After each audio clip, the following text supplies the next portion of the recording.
BDS জরিপ যদি আপনাদের নামে করাতে চান তাহলে কিন্তু 10টি বিষয় আপনাদেরকে মাথায় রাখতে হবে।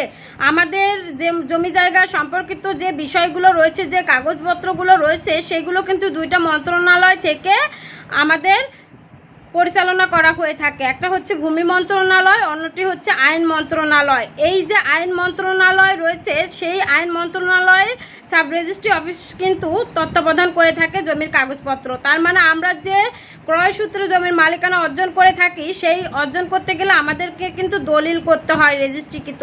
এই যে দলিল রেজিস্ট্রেশন করতে হয়, সেই বিষয়টা কিন্তু মেনটেন করে থাকে আইন মন্ত্রণালয়ের সাব রেজিস্ট্রি অফিস। তার মানে আমরা যখন কোনো সম্পত্তি ক্রয় মূল্যে মালিকানা অর্জন করব ক্রয় সূত্রে, তখন কিন্তু অবশ্যই আমাদের ওই দলিলটা লাগবে, মেন দলিলটা লাগবে, যে দলিল মূল্যে ক্রয় করছি। এবং সাথে যার কাছ থেকে সম্পত্তিটা ক্রয় করলাম দলিল মূল্যে, সেই ব্যক্তিও যদি আবার দলিল মূল্যে সম্পত্তির মালিকা হয়ে থাকে, তাহলে তার দলিলটাও লাগবে। তার মানে আমাদেরকে ভায়া দলিলটাও লাগবে। এই আইন মন্ত্রণালয়ের কাজ এখানে শেষ হলো। এই দলিল আমি সংগ্রহ করে রাখবো।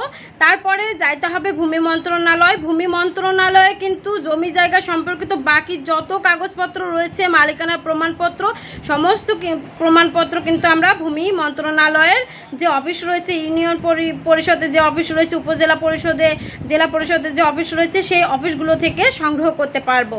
তার মানে আমাদের যে সর্বশেষ মাঠ পর্যায়ে হয়েছে, সর্বশেষ খতিয়ান হয়েছে, সেই খতিয়ানটা আমাদের নামে হয়েছে কিনা নিশ্চিত হতে হবে, এবং হলে তো খুবই ভালো।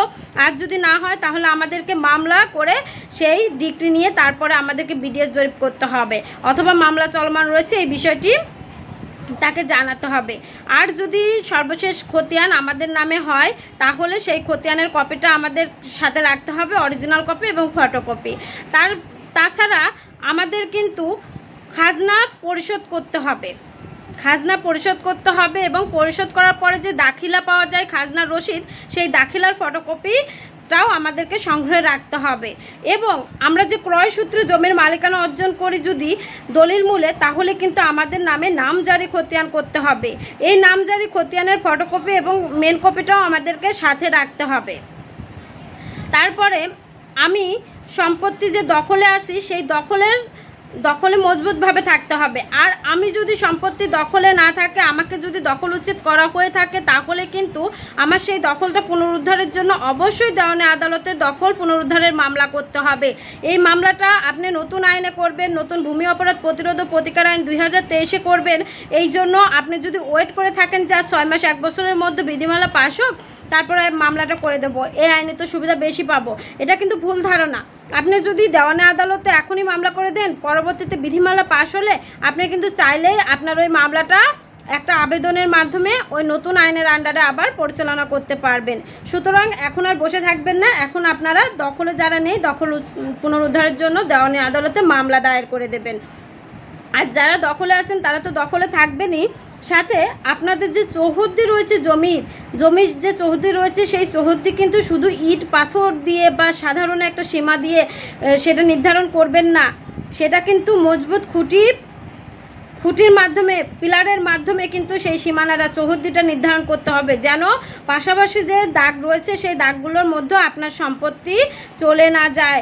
তাহলে কিন্তু হঠাৎ করে মাপতে এসে দেখা যাবে আপনার সম্পত্তির অংশ কমে গেল, তখন কিন্তু আপনি ওইটুকু আর আপনার নামে রেকর্ড করে নিতে পারবেন না। আর আপনারা যারা ওয়ারিশ সূত্রে সম্পত্তি মালিকানা অর্জন করেছেন, তারা কিন্তু ওয়ারিশান সনদপত্র অবশ্যই সংগ্রহ করে রাখবেন।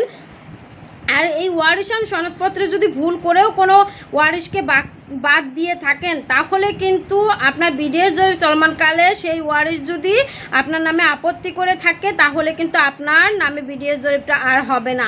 সুতরাং অবশ্যই সকল ওয়ারিশকে সেখানে ওয়ারিশান সনদপত্রে আনতে হবে। ইভেন কোনো ওয়ারিশ যদি মারা যায়, তাহলে সেই ওয়ারিশের নামও ওয়ারিশান সনদপত্রে আনতে হবে। সেক্ষেত্রে ওই ব্যক্তির নামের নিচে মৃত লিখতে হবে, এবং তার নিচে একটা টেবিল আকারে ওই মৃত ব্যক্তির যে ওয়ারিশ রয়েছে, সেই ওয়ারিশদের নাম আনতে হবে। এইভাবে এই ডকুমেন্টসগুলো যদি আপনার কাছে থাকে, এবং আপনার যদি কোনো মামলা দেওয়ানি আদালতে চলমান থাকে, এবং মামলার মাধ্যমে যদি কোনো ডিক্রি পেয়ে থাকেন, যেমন দখল পুনরুদ্ধারের ডিক্রি, সত্য ঘোষণার ডিক্রি, বাটোয়ারার ডিক্রি, যে কোনো মামলার যদি ডিক্রি আপনার পক্ষে থাকে, তাহলে ওই ডিক্রির একটা ফটোকপি সাথে কিন্তু আপনার আর্জির একটা ফটোকপি লাগবে।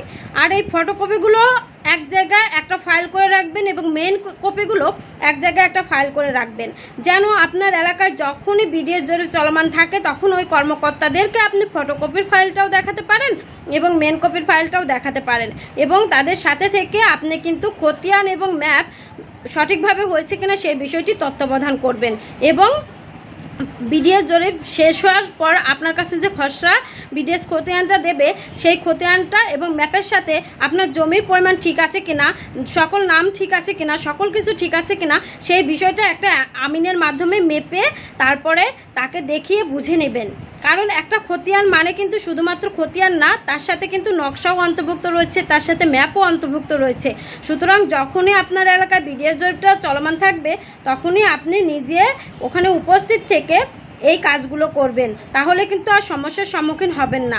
বেশিরভাগ ক্ষেত্রে দেখা যায় যে আমাদের দেশে বিএস বা আরএস রেকর্ড যে হয়েছে বেশিরভাগ এলাকায়, তখন কিন্তু অনেকেই ঢাকা ছিল বা বিদেশ ছিল, এই কারণে কিন্তু তার এলাকার প্রতিবেশী বা তার চাচা বা তার ভাই তার নামে কিন্তু তার অংশটুকু রেকর্ড করে নিয়েছে। এই যে রেকর্ড করে নিয়েছে, যার জন্য সে অনেক মামলা কিন্তু জমে গিয়েছে দেওয়ানি আদালতে, এই রেকর্ড সংশোধনের মামলা, সত্য ঘোষণার মামলা, দখল উদ্ধারের মামলা। এই যে ভুলগুলো হয়ে থাকে আমাদের দোষেই হয়ে থাকে। রেকর্ড যখন চলমান থাকে, আমরা যদি ওই বিডিএস রেকর্ড বা যে রেকর্ডই হোক, সেই রেকর্ড চলমান থাকা অবস্থায় সার্ভেয়ার বা ওই কর্মকর্তাদের সাথে যদি আমরা যোগাযোগ রাখি, আমাদের কাগজপত্র যদি দেখাই, খোঁজখবর রাখি, তাহলে কিন্তু অবশ্যই এই সমস্যাগুলো হয় না, সৃষ্টি হয় না। আর সৃষ্টি হলেও আমরা সাথে সাথে জানতে পারলে আমরা কিন্তু সহজ পদক্ষেপে ওই বিষয়টা সংশোধন করে ফেলতে পারি। তার মানে আমি আপনাদেরকে বলবো আপনারা সচেতনতা অবলম্বন করবেন, এবং আমার এই ভিডিওর মাধ্যমে যদি উপকৃত হয়ে থাকেন তাহলে আমার চ্যানেলটি সাবস্ক্রাইব করে আমার সাথেই থাকবেন।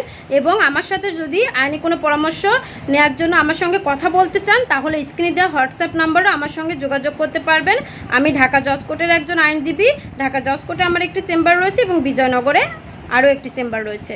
ধন্যবাদ। আসসালামু আলাইকুম।